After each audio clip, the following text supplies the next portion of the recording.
Hélas, oui, des fois, la jeunesse, elle est instrumentalisée pour provoquer des troubles en cette période électorale. Et ça ne dispense personne, que ce soit le pouvoir ou l'opposition, malheureusement, ça arrive. Mais aussi, la jeunesse elle-même, quand elle ne se sent pas comprise, et à ce moment-là, elle agit d'une manière ou d'une autre. Vous savez, tout ce qu'on dit, la masse n'a pas d'âme. Et malheureusement, ça finit des fois par dégénérer et ça produit des violences.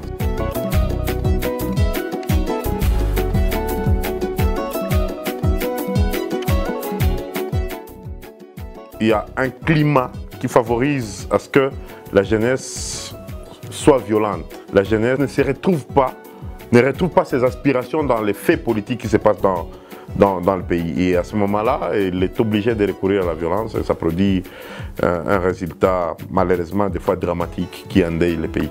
Ben, les risques sont énormes. Malheureusement, il y en a qui vont jusqu'à perdre leur vie dans les violences. La jeunesse doit être comprise. Les attentes de la jeunesse doivent être prises en compte, surtout en cette phase électorale.